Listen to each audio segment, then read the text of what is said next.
let's read the story about the legendary of the Christmas cookie, sharing the true meaning of Christmas.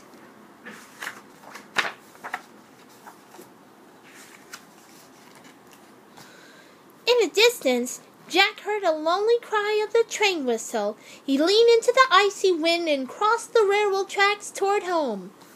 Home! Their house hadn't felt like a home since Jack's dad has hopped a freight train west to find work. Now on Christmas Eve, word came that Dad couldn't make it home for Christmas. As Jack stepped inside, the heavenly scent of sweetbread and licorice wafted from the kitchen. Cookies! But it couldn't be. Mom put every penny Dad sent home straight into the cookie jar. There hadn't been a single cookie in that jar for over a year.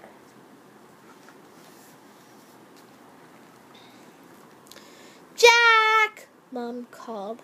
She was in the kitchen, stirring something in a giant bowl. You really made cookies, Jack still couldn't believe it. His mother's mom weekly, there for a needy at church. Jack tried to hide his disappointment. He'd been feeling pretty needy himself lately. Unpack the cookie boards, Jack, said his mother, not missing a beat on the dough. Jack unwrapped the carved wooden shapes, shepherd, star, camel, king, men and women kneeling, baby and cross. The last mold was an angel the size of his hand. It's so bright, Jack exclaimed. He could make a cookie like that last a whole week. Jack's mother helped him roll the dough into a smooth overall.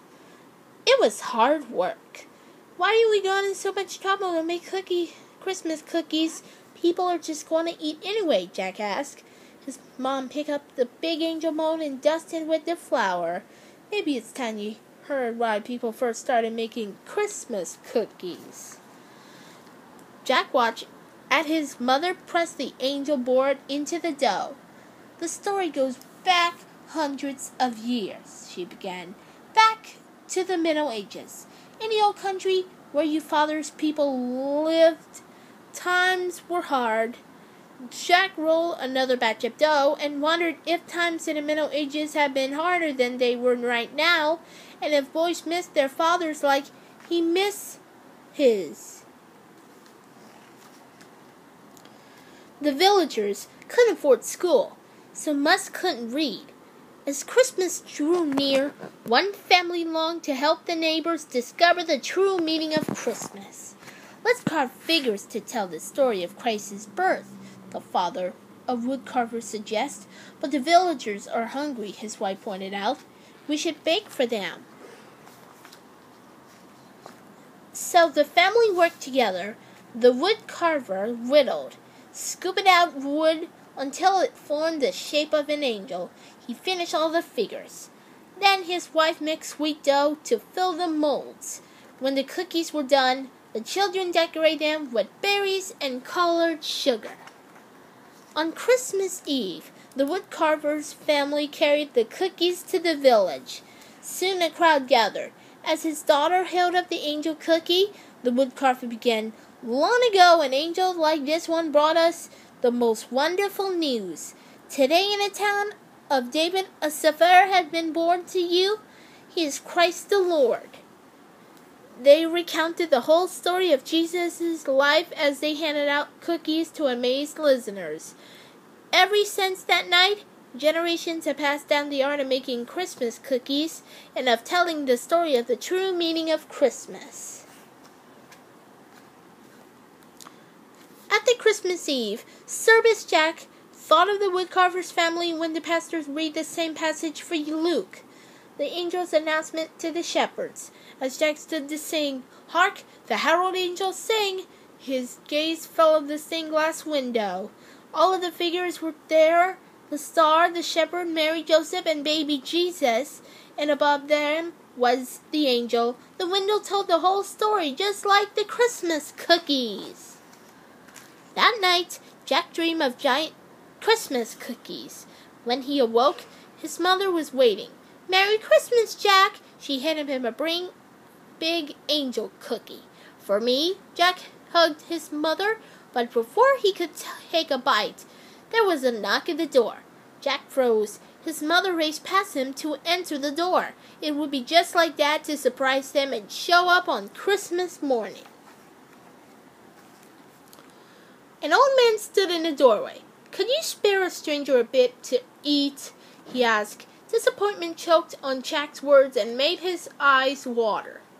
Jack could tell his mother was as let down as his was, but she invited the man to come in from the cold. "You're welcome to share our breakfast," she said. The stranger ate fast without saying much. When he finished every last crumb, he thanked them and left. Jack watched the men walk over toward the tracks. Jack hoped, prayed that strangers had invited his dad to share their breakfast. Jack wished he'd taken the time to talk to the stranger, to wish him a Merry Christmas. "Jack, don't forget your cookie," Mom said. Jack ran his finger along the grooves of the angel's wings.